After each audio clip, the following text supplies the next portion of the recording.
Hi, this is Bobbi with the Vespasian Warner Public Library District, and I'm here with another tale from the archive where we talk about objects and documents in our local history collection. Today is going to be just a little bit different. As you can see here at the library, we have a wide variety of archival items of all different types made out of all kinds of different materials. You probably have things in your home that are similar, family Bibles, photographs, grandma's quilt. These things, we take some knowledge to know how to preserve, and that's what we'll be talking about today. We will talk about what we do at the library to keep all of these historical artifacts safe and what you can do at home as well to protect your family's heirlooms. Just a little bit of general advice before we get started. I am not an expert. I am a librarian, not an archivist. I have done numerous trainings, but I will be including a link in the description to the National Archives website. They have a great page on preserving your family's heirlooms that goes into a lot more detail than I'll be able to do here. So I will be referring to that quite a bit. What we want to do here is stabilize and protect. We're not repairing. Repairing items badly can actually damage them more. So when you get an item repaired, it's going to be by a trained conservator with specialized materials that will keep the items safe. So all we're going to do is stabilize them and protect them. The worst things that damage items are in different categories. There's moisture. Obviously, if your basement floods, that causes mold, and that's bad. But even too much humidity can really damage items. Insects, so any kind of ants or termites or mice or any kind of pests can damage items, so you want to protect them from that. Ultraviolet light, so sunlight, will damage your items. It'll make them fade, it'll make them degrade. Bad handling, so being rough with items or keeping them in unsafe containers like plain cardboard boxes will cause damage as well. So here again is what we're going to do to keep our items safe. And I do want to do one more caveat before we get started. You're going to notice I will not be wearing gloves for any of this. I know, I was shocked too when I first went to the Rare Book Room at the University of Illinois and they said no gloves. The reason you do not wear gloves is when you put a glove on, you lose your feeling and you lose your dexterity. And you can see that it's kind of lumpy at the end. So it's very easy for these gloves to catch on things and damage them. And because you can't feel, if you're turning the pages in an antique book, you could try to grab one page and accidentally grab three and tear something. Also, these gloves have a lot of texture, and that texture grabs dirt and will transfer dirt from one item to the other. So no gloves. Instead, what we have are very clean hands. I just washed my hands, and you're just going to use warm water and plain soap. No hand sanitizer or anything that leaves a residue. Just soap and water, and then dry them very well, and do not use lotion. You want clean, dry hands. I remember attending a training session with the Illinois State Archivist at the time, and she bragged she had the driest hands in the state of Illinois because she never ever used lotion.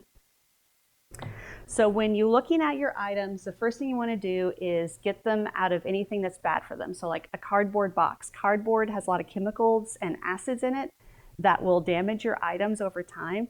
So get them out of cardboard boxes. If you have one of those old photo albums that has the sticky paper that you would just glue your photographs to, try to get them out of there if you can. Now, if it starts to tear the photograph, obviously you can't, but you're going to want to try to remove them from those albums. And again, if your documents have safety pins or straight pins or rubber bands or staples or paper clips, if you can remove them safely, do it. We have numerous documents that had paper clips on them that are now rusted, because even though the items never got wet, there's enough moisture in the air, it will make the staples and the pins and the paper clips rust, and that will damage your item.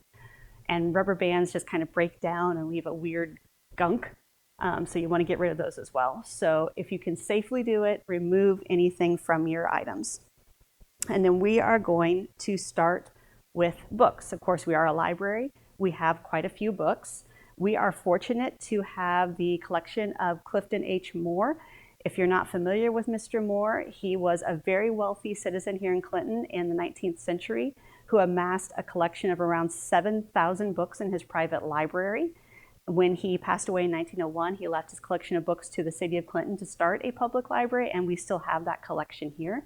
If you want to learn more about Mr. Moore, please visit the DeWitt County Museum up on the north side of town, and you will learn everything you want to know about him. He was a very fascinating man. But again, for his books, most of them are on metal shelves. You want to keep books on metal shelves if possible. Wood, as it degrades over time, off-gases, and those gases can damage your items. Metal does not. All of our shelves that our antique books are on are steel. But the very special ones we actually will keep in boxes. This is an archival box. It is non-acidic. It does not have anything that will damage our item. You can purchase these. We use the company Gaylord, but you can purchase them off Amazon or in a variety of places. You just want to make sure that they are acid-free archival quality.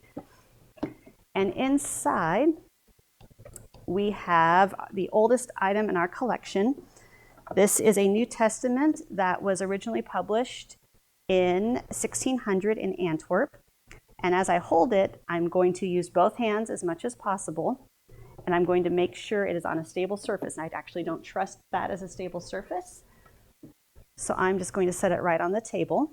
When you handle an antique book, be it your family Bible or a scrapbook, you want to touch it as little as possible and only on the edges. So when you open your book, you're going to do it very gingerly, and you're only going to handle the edges. And again, unfortunately, this book is in not wonderful shape, but we're going to keep it from further damage by handling it carefully. So you do not want to touch any print. You want to just touch the edges, and again, one page at a time, and move it very, very carefully. We have a couple of other books from the Moore collection. This is a 2-volume life of William Penn. And this was published in 1814, so it's 110 years old. If you are looking at an antique book and it keeps wanting to close, one thing you can do to keep it open is to make a book snake. This is my book snake, and this is proof why I'm a librarian and not a seamstress. This is just a bit of scrap fabric sewn into a tube, and it's filled with aquarium gravel, so the rocks you'd put at the bottom of a fish tank. If you make a book snake, be sure to wash the gravel and let it dry thoroughly before you put it in to get any dust off.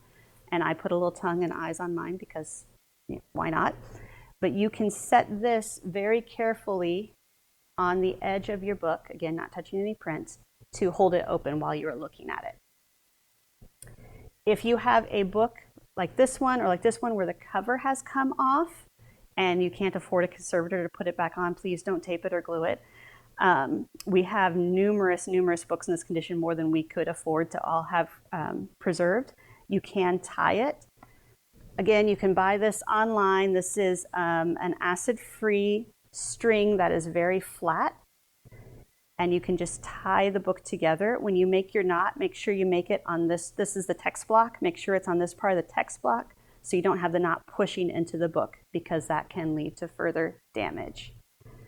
So that is how you deal with books, and I am going to put this away right now to make sure that it stays safe.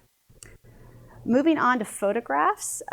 Most people have photographs, and if you know who the people are in the photographs, please identify them. You can write down a piece of paper that you keep with the photographs so you know who it is, because while to you it's like, oh yeah, that's Cousin Larry, well, your great-grandchildren might not know Cousin Larry. So get that information while you can. You have a couple of options. This is one of our postcard albums. So unlike the old-fashioned sticky photograph albums, these are a safe plastic where the photographs, in this case postcards, just slide in. And that will keep them safe. It'll keep them safe from UV light and from dust without using adhesives. If you have just a ton of photographs and they come in odd sizes, another option is to get an archival box like this one. This is the Seats photograph collection. The family was a family that lived mostly up in Wapella and also in the Clinton area. And we have quite a few photographs from their family. And we keep the photographs themselves in folders. And again, the folders are labeled, and we have labels on the inside of who the people were. And then the folders just sit in the box. Speaking of folders and boxes, that's also what we do with any kind of documents. This is part of our World War I letter collection. We have a very large World War I collection, and including about 150 letters that were written by DeWitt County soldiers and sailors and nurses to their folks back home. So again, this letter is more than 100 years old, and we keep it flat in a folder, again labeled with the information. And it's very important when you put your folders in your box that you do not overstuff it. You don't want anything jutting out. It's also very important that your item fits completely within the folder. You don't want any of it sticking out because it can damage it. And you can get these folders in, this is a letter size, you can also get them in larger like legal and ledger sizes to keep your documents organized and safe. One other thing I did forget to mention with photographs, you do want to keep them out of sunlight as much as possible. So if you decide you want to display your photographs, you have a couple of options. I love this picture. This was taken shortly after the 1893 courthouse was built up on the square and was taken from the cupola. You can put them in a frame with a UV glass. This is what this is to protect the photograph from any ultraviolet light that will make it fade. You can also just digitize it and make a copy and display your copy and keep the original someplace safe, either in an album or in a box. And the digitization and copies you can have done at Walgreens, Walmart, or online. There are a lot of different services for that. Textiles. Textiles can be very, very tricky. Depending on how big it is and what the material is, and they can be very difficult to preserve. They tend to degrade faster than a lot of other items. I'm just going to give a very, very brief overview, but you'll want to refer to the National Archives for more information about your textiles. So we have some of different sizes. This baby bonnet, unfortunately, I don't know the name of the lady who made it. I just know she made it for her granddaughter. Was made around 1850, 1851. And we are able to keep it stored flat, which is ideal. You want your textiles flat if possible and not folded. Because it's small, we can keep it flat in this special tissue and we keep it inside an archival box. For somewhat larger items, again, we're able to store it flat. This is a Revere jacket from when I believe when the plant closed down that we were able to store flat. I have it on a hanger right now for this video. But we keep it covered with this muslin cover that will keep it safe from any dust or debris. We don't unfortunately have room right now to keep it in a storage box, but that is something we would like to do because that will also keep it free from pests. For larger items that are just too big to keep flat, you're going to want to roll them. So this is a 24-star American flag that we have rolled. I'm not going to unroll it right now, but you can kind of make out the stripes there and the stars. So we have it rolled on the outside of this acid-free tube and then wrapped in tissue, and you can cover it then in muslin. We have a very large Civil War battle flag that we have rolled that we keep covered in muslin. This is smaller, so we're actually able to keep it inside this box and just slides on the top. When you're dealing with textiles, don't let them bear their own weight. Like, don't have a quilt hanging up because it will tear. You want to, again, keep it flat, and you want to, if it is folded, keep tissue in between the folds to kind of cushion it.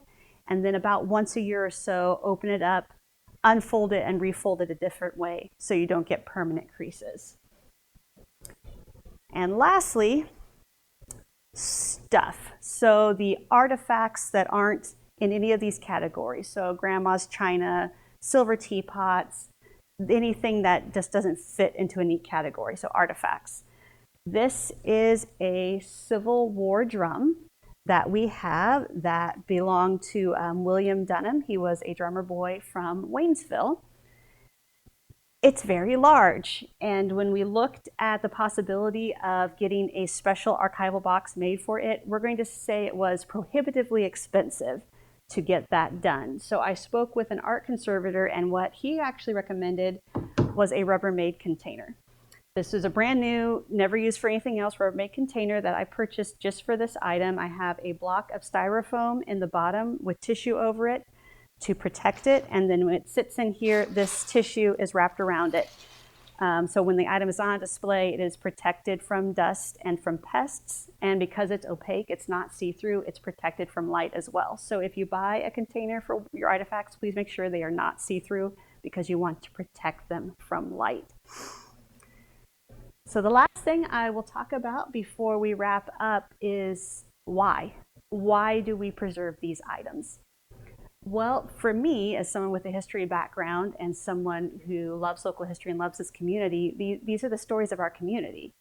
You can read a story, you can hear a story, and it will have some meaning, but when you actually get to see it and know, in 1850, someone's grandma made this for her granddaughter, and you get to actually look at it closely, to me it has much more meaning and it makes it so much more real.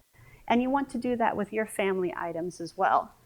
You want to preserve them for your future generations. And I would also highly recommend, if you have any kind of items that are special family heirlooms, write down everything you know about them so those memories aren't lost and those stories aren't lost. And if you're fortunate to have older people in your family, talk to them, interview them, and write down everything they have to say, because it's the stories that make these items special. So thank you for joining me for this tale from the archive, and I hope to see you soon.